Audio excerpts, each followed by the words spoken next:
What do you think makes a great trainer, and what does that mean for you? I think a great trainer is somebody who can be very versatile and work the partnership that's there in front of them. I think sometimes it's very easy to drop into this is how I would handle, and so that's how you should handle too. And it's possibly not really a capability they have. So I think versatility is a big one in the trainer. Welcome to the Absolute Dogs Sexier and Squirrel podcast. I'm Lauren Langman. I'm one of the world's leading dog trainers, and it's my mission to help owners become their dog's top priority. In each episode, you'll discover how to gain trust and communicate with your dog like never before, creating unbreakable bonds that make you the most exciting part of their world. Hello and welcome to the Sexier Squirrel podcast, the podcast that gives you real life dog training results. Now, today I'm joined by the wonderful Selena Bray. Selena Bray, you've been in dog sport since 1987. That blows me away. Today, we're going to talk about being a successful trainer and also being a successful competitor. So first off, welcome. How are you? Very well, thank you. Yeah, absolutely. It's lovely to have been invited to this. Thank you very much. No, I love watching you train. I love watching you compete. I love watching you work with dogs. I love how you're, I would say, always really clear, always really fair, pretty consistent, and absolutely. I love that you can work with all breeds, all sizes, all ages, all stages. You don't just work with, say, border collies. So, I suppose first off, what do you think makes a great trainer, and what do you think that what does that mean for you? I think a great trainer is somebody who can be very versatile and work the partnership that's there in front of them. I think sometimes it's very easy to drop into this is how I would handle, and so that's how you should handle too. And it's possibly not really a capability they have. So I think versatility is a big one in being a good trainer. I love that. I love that. Now, when you think about being a good trainer, what does that mean for you in terms of different breeds? Like, how does that mean? Because I know some trainers really only do want to train talented dogs. They Yeah. only train dogs that can do it. I've watched you train. You've trained here at our club and you've trained here in person with us. And I've watched you train, and you really do train in a different way to a lot of other competitors and trainers. And I think that is because you really you're able to adapt and you're able to move things through. What talk about that? The reason I'm able to do that is because I've been having to go through it myself, so being at Olympia at 8 months pregnant means you're not going to be able to fly around the course really quick. You got to take your time. You've got to be able to use different handling methods to get that dog as competitive as people who are able to fly around the course. And you've got to need, you need it at top levels. So because of that experience, I think it gives me a greater understanding of what other people need. It's just being realistic. So, like a 70-year-old lady with a dodgy knee isn't going to be able to sprint into position and beat the dog into, a new skill set. So, it's about then giving that dog the ability to handle that area or that zone for the handler. So we all have our downfalls, and it's about giving the dogs the ability to build those up for us so we look good. I love it. So we look good. And so I suppose there, how do you think that differs being a great trainer versus a great competitor? Because I think they're really, really, really different. Like, I don't think they're the same at all. Yeah. So I think with a competitor, you're looking at it being for your own personal point of view. So when I'm training myself, I doesn't matter what other people do. I know what I'm capable of, and I know what my dog's skill sets are, and the other things that I could build in to build them even better and make our partnership even stronger. But when you're looking at other people and you're training other people, you've got to see what's the 6 feet in front of you. You've got a dog there that might be difficult to send away and have that confidence to just drive on. And you might have somebody who absolutely needs that drive. So it's about building the information that you need into that partnership. And then, that's a completely different angle to your own journey. It's somebody else's journey you're helping them with. And if you were thinking about a competitor and you were looking at competitors, who do you look up to as a competitor? Because I know there's someone you really look up to as a competitor, and why. Yeah, I look up to Alan Bray, absolutely. I just the things he's achieved I and the think you way should that qualify. Who he's is Alan Bray? For oh anyone that doesn't know. Alan Bray.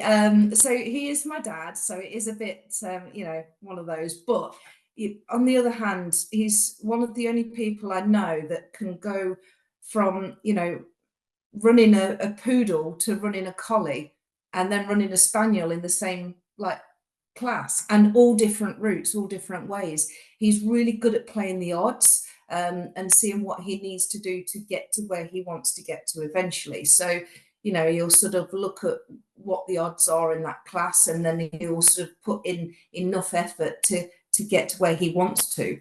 And then for the final, he goes all out. And you sort of think it's completely different methods of being able to judge it. I can't personally do that. So I do look up to him massively for that. I think he's amazing at it. And he's really good at calming other people down when we're in team events and things like that.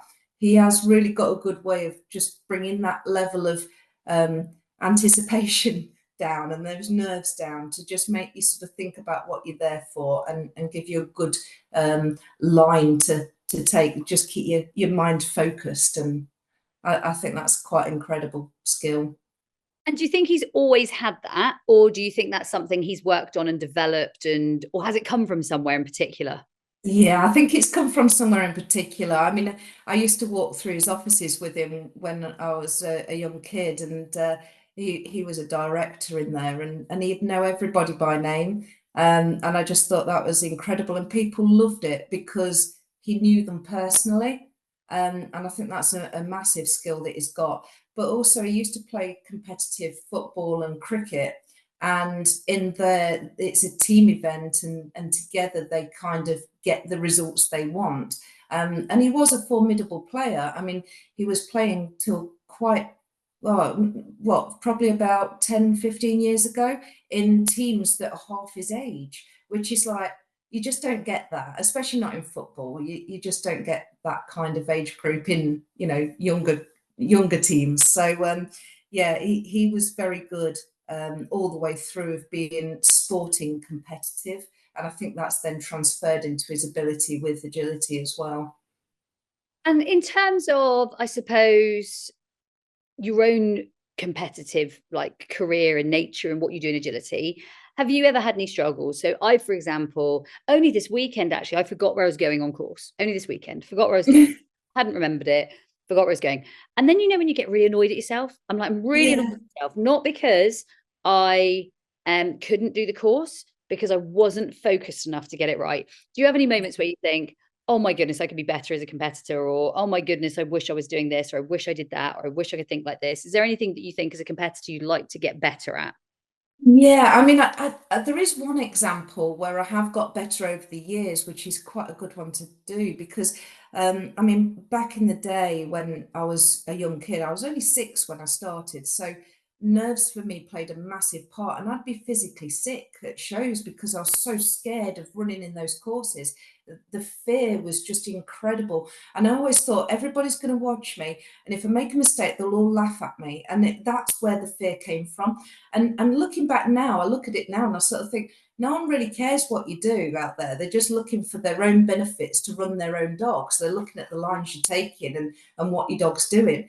No one really minds what you're actually doing out there, and how well you're doing, which is a very bizarre turnaround from the concept I had back then. But I've had to go through quite a lot of things where when I go to shows, I need to really think about walking the course and getting it in my head, because with nerves, you lose your way, and you forget parts of the course. And also the ability to learn multiple courses in one go that I might revisit 3 hours later after I've walked it. And that's really hard.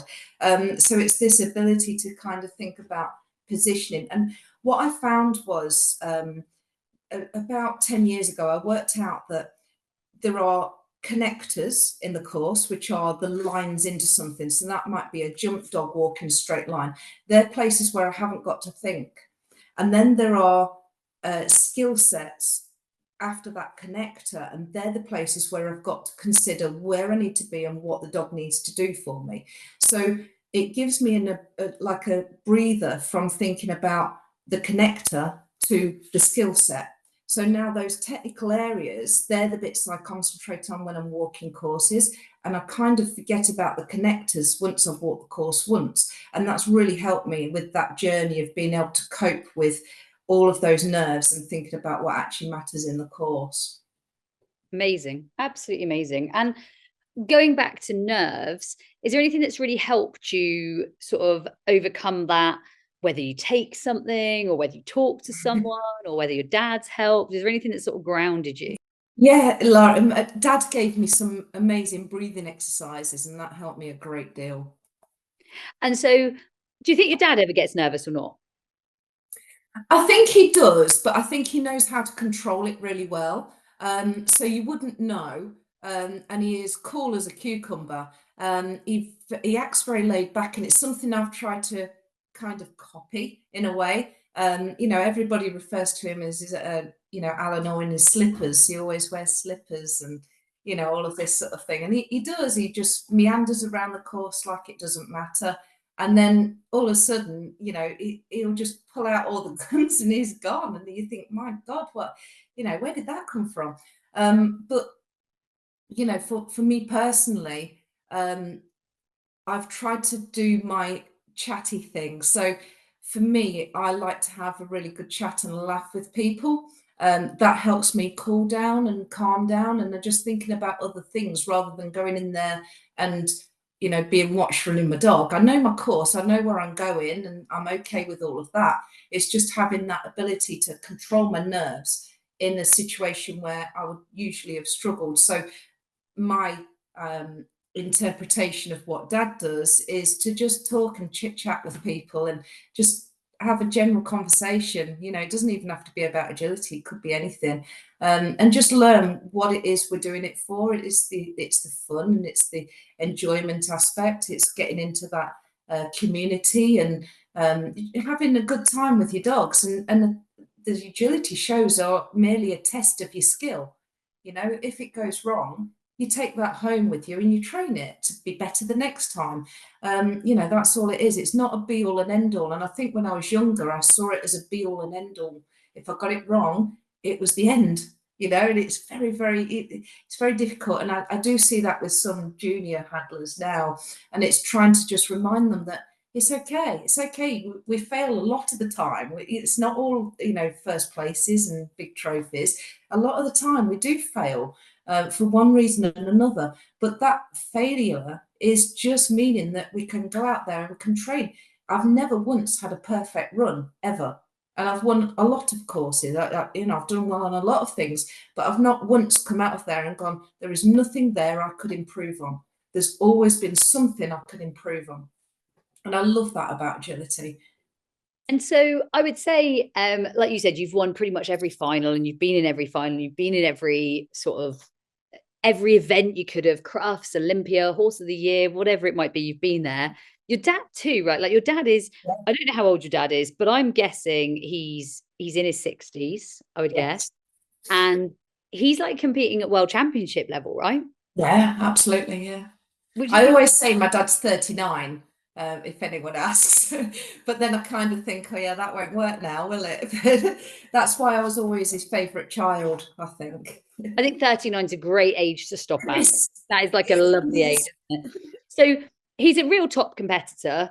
And I know that you've definitely been along there with him. And at the same time, you've kind of made the decision that actually world championships right now, they're not something you chase and they're not something you go for. And I know that I'm in the same place. Like it's not something I actively do not want to go. Like I am not trying to go. I actively would pull myself away from doing that because of a lot of things, actually. I think being a mum, being able to run a successful business and being in lots of other places. Now, I know that you're a mum as well. How do those decisions play out for you? Because I know for me, being a mum, running my own businesses at home, and being able to do that and effectively very entrepreneurial in what we do, I know I can't possibly do everything. And if I was going to pick to go abroad, it certainly wouldn't be to go to a world championships. I'd be going somewhere hot and sunny and probably be ordering mojitos. That would be my choice. Or maybe going on a big exploration of Thailand or Costa Rica, or maybe, I don't know, my next holiday I think is going to be Cambodia or Vietnam. That's where I'm planning on going. I definitely do not plan on staying in a hotel with lots of other competitors. That's not my bag of like what's fun. How about you? Like, what made your decisions? Because I know you're not chasing that either, and you're not actively trying to do that. You might. I'm not saying I No. would ever. I'm saying that's not my journey right now. How about you? Yeah, I feel very much the same. For me, the world's is about being able to go out there, quite tough-skinned as well, because there's a lot of people that will be watching you from home, and you're not only running for your country, but those people as well. And when they start saying, "Well, you've got five faults," well, yeah, that happens, you know. Just because you go out there doesn't mean you're guaranteed a pitch perfect run and you're going to win it. You know, there's only going to be one winner out of all of that, and there's quite a lot of people there. So I mean, for me personally, that's not something that really attracts me to it, with how people sort of look at it and view it. And they forget that our dogs, at the end of the day, are dogs. They're not machines, and we are humans, and we make even more mistakes. So, that is something that kind of sets my decision on that. And then there's also that thing of, you know, I've got children and I've got a career. I've got a day job, like a proper one. So that has to come first. So when I'm working, I can't then suddenly say, oh, by the way, I'm not going to be in work for these days, and I'm going to need extra holiday as well to compensate all of these other days I need to be training on the team and all of that.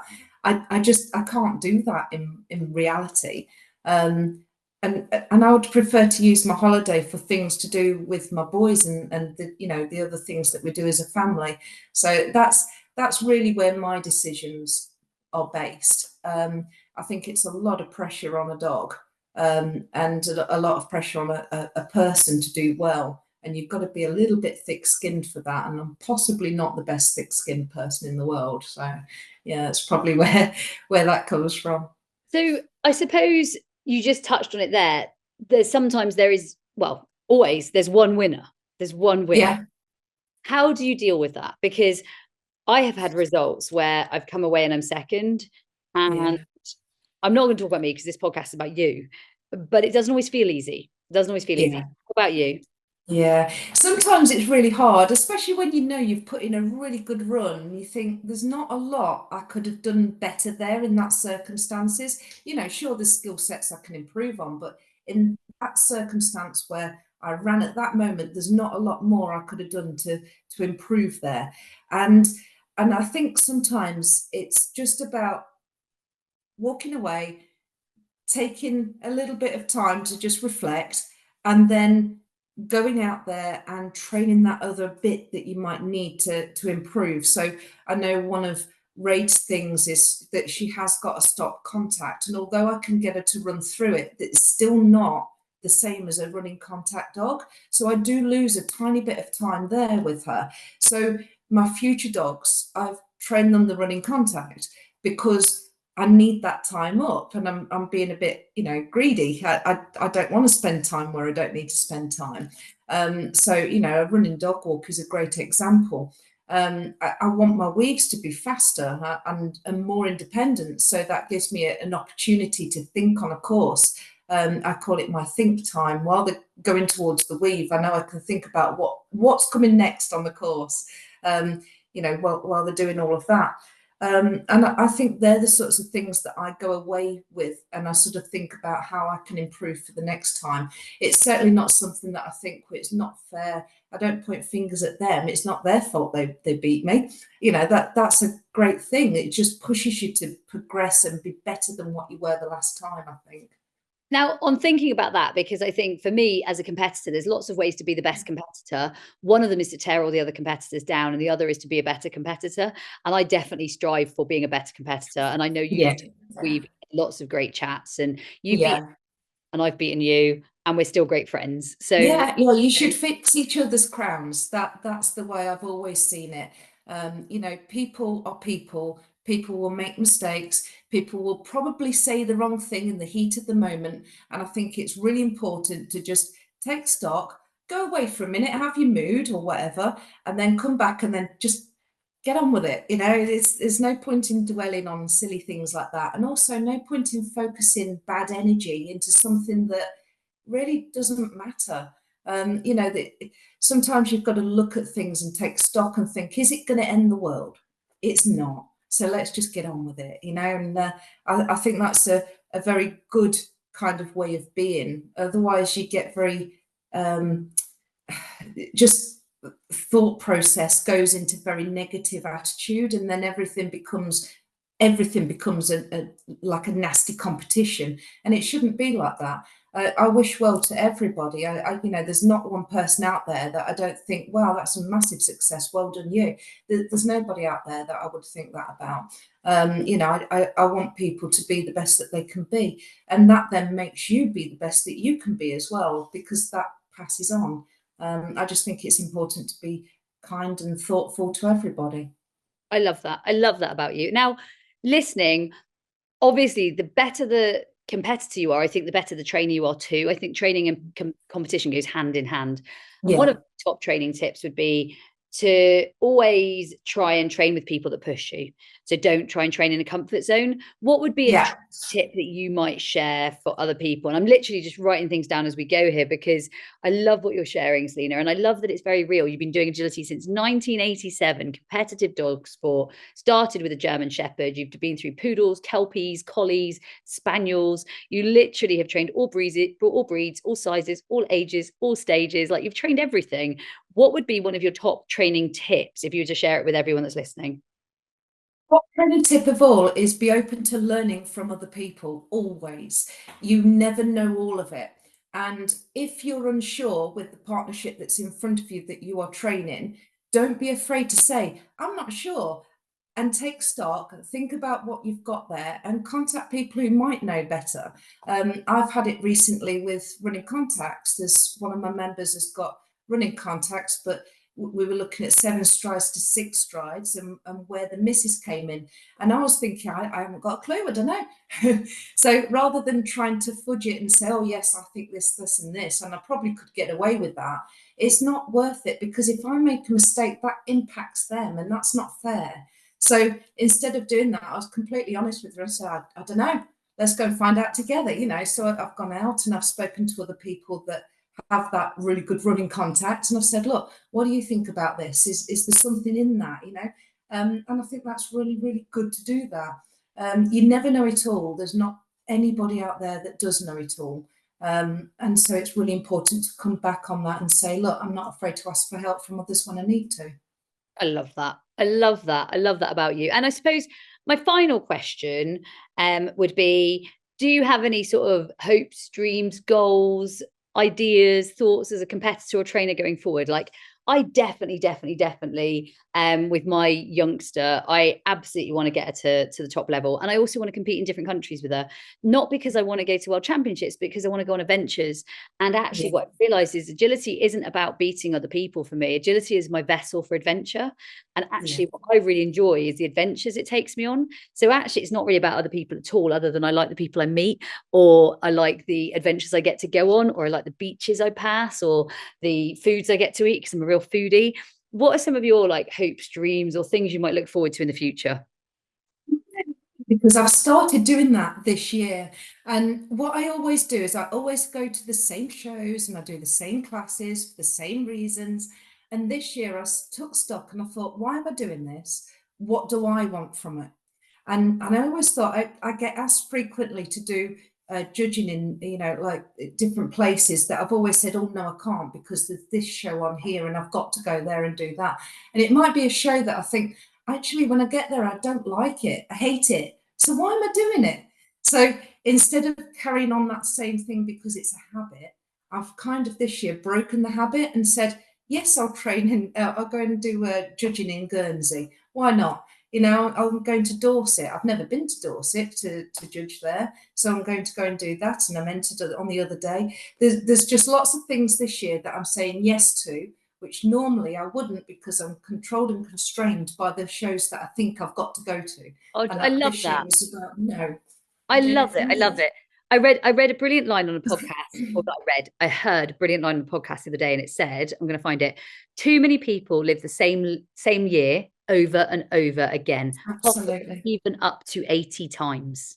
Mm-hmm. Like, Yeah. how incredible is that? And I've been writing notes and taking ideas and taking thoughts from our conversation so I can lead it on into another direction. And that one for me really stands out, because break the rules, literally be a pirate, go on adventures, believe that you deserve all the good things, believe that you get to do the adventures, and actually lose yourself in the path and the journey. And I really believe that that's what you're doing, Selena, by saying, I'm not going to go to the same old show. I'm going to go on an adventure, and we're going to go here, boys, or we're going to go here, Jamie, or we're going to go here, whoever it is you plan to go with. Like, that's really cool, isn't it? Is that exciting? Absolutely, it is, because it's something completely different. And ordinarily, I literally would have said, "Oh no, I can't," because it's this show and it's a champ class there, and I'm going to go and do that. And it's an absolute, like, just a new way of looking at it and thinking about it. I just want to enjoy this year. Even if I have to revert back to how it was and go, now I've got to really concentrate on these qualifiers and things like that. I think this year, especially for me, is just about just cutting that and saying, no, I'm doing this for me. And I'm going to go out there and do the bits that I want to do. And I want to say, hey, one year I did this and it was great fun. I might never do it again. You only live once, don't you? So it's like, just go and enjoy it and do the things that are, just things that you just wouldn't normally have to do. Do the things that matter. You know what? Do the things Yeah. Selena, it's been an absolute pleasure. I've loved chatting to you. I've loved that you're here. I love that you've been doing agility since 1987. That literally is you learn something new every day. I love that I get to learn that with you. So thank you for joining us. And I hope you'll come back again, because I know all of our listeners will love hearing from you. Yeah, I love to. Thank you very much for inviting me. So that was this episode of the Sexier and Squirrel podcast. I hope you enjoyed, Selena, as much as I did. You guys, we will see you next week, where we have something a little bit tricksy for you.